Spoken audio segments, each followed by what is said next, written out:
आसनसोल के पूर्व मेयर सह भाजपा नेता जितेंद्र तिवारी लगातार रहते हैं चर्चा में, क्योंकि सत्तासीन तृणमूल के साथ है उनका अजीबोगरीब रिश्ता।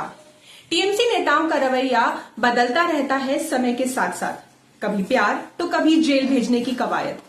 जितेंद्र तिवारी के खिलाफ जामुरिया में दर्ज किया गया और गैर जमानती एफआईआर, मेयर विधान उपाध्याय ने झाड़ लिया है पल्ला पूरे प्रकरण से।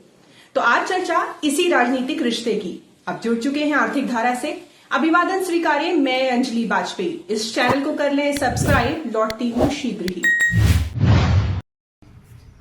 मैं आर्थिक धारा न्यूज़पेपर और आर्थिक धारा डिजिटल दोनों के लिए शुभकामना देते हैं। आर्थिक धारा न्यूज़पेपर 30 साल कंप्लीट कर दिया, तो जो न्यूज़पेपर 30 साल चलता है तो वो न्यूज़पेपर निर्भीक होता है और निरपेक्ष होता है। आर्थिक धारा डिजिटल भी हमने सुना कि बहुत ज़्यादा उनका फॉलोअर्स बन गया, तो अच्छा खबर देने से पब्लिक जिसको विश्वास करता है तो उसी का फॉलोअर बढ़ता है। तो इस तरह से भी आर्थिक धारा आसनसोल में एक बहुत अच्छा काम कर रहा, निर्भीक और निरपेक्ष खबर दे रहे हैं। तो मैं शुभकामना देता है दोनों को, आर्थिक धारा पेपर को भी, डिजिटल को भी। नमस्कार।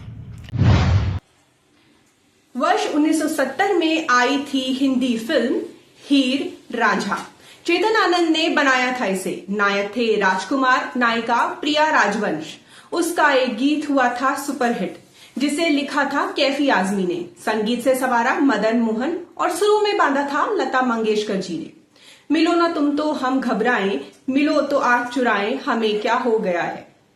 तुम ही से दिल की बात बताएं, तुम ही से राज छुपाएं, हमें क्या हो गया है। यही कहानी चल रही है तृणमूल और जितेंद्र तिवारी के बीच। दिसंबर 2020 के पहले दोनों थे एक दूसरे के पूरक, लेकिन अभी चल रहा है सांप सीढ़ी का खेला। कभी दावे होते हैं तृणमूल में उनकी वापसी के, तो कभी लाद दिए जाते हैं झूठे मुकदमे। 2 दिन पहले ही हुआ है यही घटनाक्रम। तो आज चर्चा करते हैं इन रिश्तों की, पलटते हैं अतीत के कुछ पन्नों को, समझने की कोशिश करते हैं बनते बिगड़ते रिश्तों की। दोनों में इन मुद्दों पर कोई नहीं खेलता, इन मुद्दों पर कोई नहीं खोलता मुंह, लेकिन गतिविधियां उठा जाती हैं समय समय पर परस्पर विरोधी सवाल। जितेंद्र तिवारी का राजनीतिक जीवन शुरू होता है छात्र जीवन से। वामपंथी शासन के खिलाफ सक्रिय होते हैं वे छात्र परिषद में। ममता बनर्जी के नेतृत्व में जब होती है कांग्रेस में टूट, समर्थन देते हैं संघर्ष कर रही तृणमूल को। साल 2006 में लड़ते हैं रानीगंज विधानसभा इलाके से चुनाव। माकपा का सबसे मजबूत लाल किला हुआ करता था रानीगंज। बर्धमान जिले के औद्योगिक इलाकों की राजनीति तय होती थी इसी शहर के पार्टी दफ्तर से। हराधन राय जैसे नेता करते थे कार्यालय का नेतृत्व। सीटू का आंदोलन तय करता था राजनीति की दशा और दिशा। बुरी तरह हारे जितेंद्र। यूं कहें तो राजनीतिक गलियारों में नोटिस ही नहीं लिया गया उनकी उपस्थिति को। साल 2009 में हुआ आसनसोल नगर निगम का चुनाव। पार्षद का चुनाव जीतकर बने नगर निगम चेयरमैन। कांग्रेस और तृणमूल गठजोड़ का था बोर्ड पर कब्जा। तृणमूल के तापस बनर्जी बनाए गए मेयर, तो कांग्रेस के अमरनाथ चटर्जी उपमेयर। साल 2011 में पतन हो गया वामपंथी राज्य सरकार का। ममता बनर्जी बनी मुख्यमंत्री। प्रभाव बढ़ गया तृणमूल नेताओं का। मंत्री बने मलघटक। जिले का सत्ता केंद्र दुर्गापुर से शिफ्ट हो गया आसनसोल। लगातार बढ़ता रहा जनाधार। विकास की गाड़ी चलती रही तेज गति से। हालांकि साल 2014 के संसदीय चुनाव में तृणमूल कांग्रेस को लगा झटका। बाबुल सुप्रियो ने दे दी राजनीतिक पटकनी ट्रेड यूनियन नेत्री दोला सेन को। हालांकि इसको लेकर काफी विवाद हुआ। मंत्री से हटाए गए मलघटक, फिर हुई उनकी वापसी, लेकिन तृणमूल काबिज रही राजनीतिक जमीन पर। साल 2015 में हुआ नगर निगम का चुनाव। कांग्रेस गुट शामिल हो चुका था तृणमूल में। एक तरफा जीत हुई तृणमूल की। जितेंद्र तिवारी बनाए गए मेयर। वर्ष 2016 में पांडवेश्वर से उन्होंने लड़ा चुनाव। विधायक बन पहुंच गए विधानसभा। साल 2019 में बनाए गए जिलाध्यक्ष भी, लेकिन वर्ष 2020 के दिसंबर में दे दिया नगर निगम प्रशासक जिलाध्यक्ष पद से इस्तीफा। करीब हो गए भाजपा नेतृत्व के। तृणमूल नेतृत्व ने किया हस्तक्षेप, लौटे पुनः तृणमूल में, लेकिन नहीं मिले दोनों पद। स्थानीय नेताओं का लगातार बढ़ता रहा विरोध, अंततः शामिल हो गए जितेंद्र भाजपा में। वर्ष 2021 में चुनाव लड़ा पांडवेश्वर से विधानसभा का, लेकिन मिली पराजय 3,500 मतों से। इसके बाद से ही विभिन्न मोर्चों पर, विभिन्न संगठनों के प्लेटफॉर्म्स पर रहते हैं सक्रिय। आसनसोल सहित पूरे जिले की राजनीति में बने रहते हैं प्रासंगिक। मेयर के रूप में प्रशासकीय दक्षता, जिलाध्यक्ष के रूप में सांगठनिक क्षमता का किया है सफल प्रदर्शन जितेंद्र ने। यही बने रहते हैं कारण उनकी वापसी की। भाजपा में शामिल हुआ बीत गए करीब 4 साल, लेकिन आज भी मीडियाकर्मी पूछते हैं पहला सवाल, कब हो रही है तृणमूल में वापसी? यह माहौल बनाया है तृणमूल नेताओं ने, पहले राजनीतिक साजिश के तहत, अब राजनीतिक संकट के तहत। प्रचारित होता रहता है यह तृणमूल के अंदर खाने से। जितेंद्र तिवारी भी एंजॉय करते हैं इस माहौल को, क्योंकि कुछ भी नहीं होता है उनके स्तर से, लेकिन मौका मिलते ही लादे जाते हैं फर्जी मुकदमे। 2 दिन पहले ही जामुड़िया थाने में हुआ है गैर जमानती FIR। जमानत लेने की तैयारी में लगे हैं पूर्व मेयर। दामोदर और अजय नदी से बालू का अवैध खनन तस्करी हो रही धड़ल्ले से।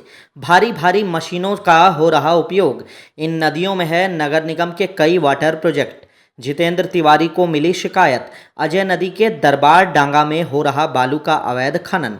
खतरा बढ़ गया है नगर निगम के वाटर प्रोजेक्ट पर, कभी भी ध्वस्त हो जाएगा प्लांट, प्रभावित होंगे हजारों रहने वाले। मेयर रहते हुए आवंटित किया इस प्लॉट के लिए करोड़ों रुपए। कार्यकर्ताओं के साथ वे चले गए प्लांट निरीक्षण को। बालू का चल रहा था लगातार खनन, उनकी मौजूदगी से मच गई अफरा तफरी। बालू तस्करों ने कर दिया उन पर हमला, पिटाई की गई उनके कार्यकर्ताओं की भी। वीडियो हुआ जमकर वायरल। पुलिस ने दोनों पक्षों को कराया शांत। वापस लौट आए जितेंद्र तिवारी।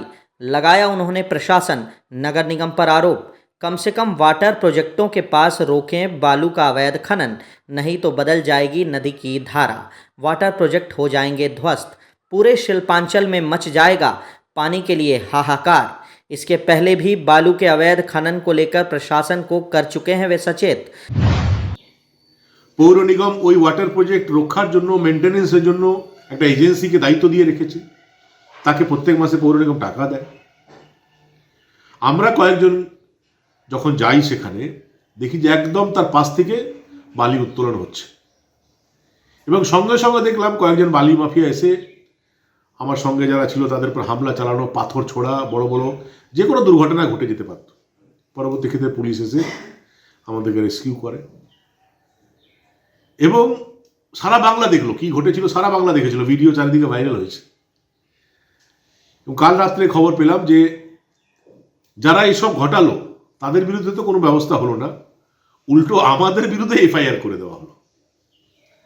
এবং FIR কে করলো বলুন তো? FIR করলো দরবারডাঙ্গা ওয়াটার প্রজেক্টে যারা মেনটেনেন্সের দায়িত্বে আছে, যারা সুরক্ষার দায়িত্বে আছে, সে ধরনের একটা স্টাফকে দিয়ে করানো হলো। সে বলছে যে আমি আমার ডিউটি করছিলাম, হঠাৎ এনারা এলেন, আমাকে মারধর আরম্ভ করলেন এনার সঙ্গে লোকেরা, আর আমার 2টো মোবাইল কেড়ে নিয়ে চলে গেছে। সেটা ক্যাজুয়াল স্টাফ 12-13 হাজার টাকা বেতন পায়, সেটা সে দামি দামি 2টো মোবাইল ইউজ করছে। বালি মাফিয়ার পয়সা না থাকলে এটা সম্ভব হয় না। सब कुछ हो गया था सामान्य, लेकिन अचानक सक्रिय हो गए तृणमूल के जिला पदाधिकारी। स्थानीय तृणमूल विधायक हैं हरिराम सिंह, उन्होंने नहीं दिखाई अत्यधिक सक्रियता, लेकिन दूसरे विधायक ने खोल दिया मोर्चा। थानेदार पर दबाव बनाया गया FIR का। नामजद आरोपी बने जितेंद्र तिवारी, गोपी पात्र। FIR कराया दरबार डांगा के रहने वाले प्रतीक शौमंडल ने। खुद को बताया वाटर प्रोजेक्ट से जुड़ा हुआ। जितेंद्र तिवारी पर लगाया आरोप हमला करने का, पिटाई करने का, 2 मोबाइल फोन्स छीनने का। साजिश थी कि केंद्र से हट जाए बालू का अवैध खनन। मामला लगे नगर निगम के प्रोजेक्ट के कर्मियों पर हमले का। सोमवार को बड़ा खुलासा किया मेयर विधान उपाध्याय ने। उन्होंने दावा किया उनके प्रोजेक्ट में नहीं हुआ है कोई विवाद, FIR करने वाला नहीं है उनका कर्मचारी। আমাদের কর্পোরেশন থেকে সেরকম কোনো অভিযোগ নেই তো। এমনটাই উনি বলছেন। না, কর্পোরেশন থেকে কোনো অভিযোগ নেই, ওখানে কোনো ইন্ডাস্ট্রি থেকে মনে হয় কোনো অভিযোগ করা হয়েছে। বলছেন পাম্প হাউসের কর্মীরা করেছেন। মানে আমি তো বললাম সেটা অভিযোগ নেই, কর্পোরেশন থেকে কোনো অভিযোগ মানে আমার জানা নেই। अब खोज होने लगी प्रतीक सौमंडल की। उसने दी जानकारी, वह जामुड़िया के निजी कंपनी का कर्मचारी घटनास्थल पर कर रहा था वाटर प्रोजेक्ट के काम की निगरानी, लेकिन नगर निगम का दावा है नहीं चल रहा वहां कोई भी ठेका काम।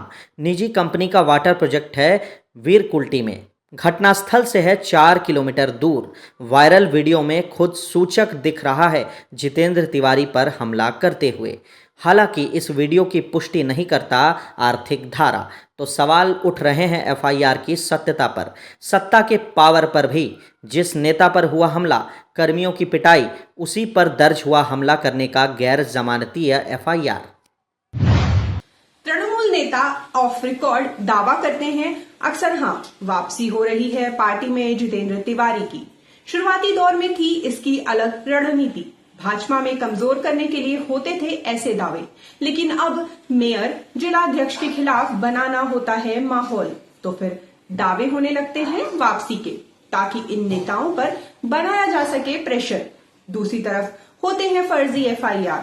इसके पहले भी कंबल वितरण में जेल भेजे जा चुके हैं जितेंद्र तिवारी, जबकि उनका है दावा घटनास्थल पर आयोजन में नहीं थी उनकी कोई भूमिका। तो समय का करना होगा इंतजार, जब आखिरी परिणाम आएगा इस सांप सीढ़ी के खेल का। वैसे भी राजनीति में कभी भी समाप्त नहीं होती कोई संभावना। तो इस वीडियो में इतना ही। बने रहे नए अपडेट के लिए हमारे साथ, यानी कि आर्थिक धारा के साथ, क्योंकि हम जुड़े हैं अपनी माटी अपनी थाती से। अब दिन भर की कुछ खबरें फटाफट। ईसीएल के सोदपुर क्षेत्रीय कार्यालय के समक्ष प्रदर्शन किया निजीकरण विरोधी जनमंच ने। क्षेत्र की 4 कोलियरियों के निजीकरण के एग्रीमेंट को रद्द करने की मांग। चिनाकुड़ी 3 नंबर दुबेश्वरी सहित इन कोलियरियों से स्वयं उत्पादन के ईसीएल प्रदर्शन को संबोधित किया। विभिन्न नेताओं ने शामिल थे, इनमें माणिक समाददार, कीर्तन कोटाल, सुदीप तपाल, गौतम मंडल, सोमेंदु गांगुली, जोगाई महतो। संचालन किया कल्याण सुमन मौलिक ने। प्रबंधन को ज्ञापन सौंपने के साथ समापन हुआ आंदोलन का। बंगाल के हल्दिया से प्रयागराज महाकुंभ जा रहे थे सड़क मार्ग से पुण्यार्थी। झारखंड बॉर्डर से सटे डीबोडी चेकपोस्ट पर वाहन हो गया दुर्घटनाग्रस्त। बस में सवार कई यात्री हो गए गंभीर रूप से घायल। बस जा टकराई मालवाहक ट्रेलर से। बस का अगला हिस्सा हो गया पूरी तरह क्षतिग्रस्त। बस पर सवार थे 65 यात्री। यात्रियों का है आरोप बस चालक और खलासी सभी स्टाफ थे नशे में।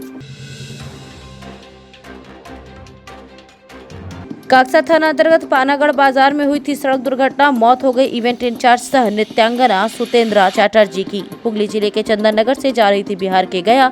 कार पर सवार कुछ युवकों के साथ हो गया था विवाद। आरोप है उन युवकों ने की छेड़खानी। बचने के क्रम में हुई दुर्घटना। पुलिस आयुक्त सुनील कुमार चौधरी ने किया है दावा, यौन प्रताड़ना नहीं रेसारेसी का है परिणाम।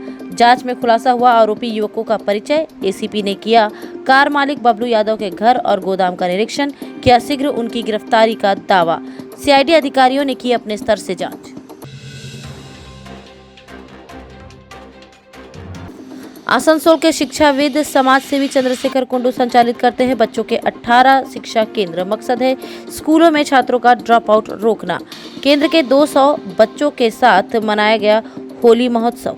आयोजित हुई कई सांस्कृतिक कार्यक्रम। आयोजकों ने दी जानकारी। अधिकतर छात्र जुड़े हैं पिछड़े और दलित परिवारों से। संगठन चाहता है उन्हें मुख्य धारा में शामिल करना।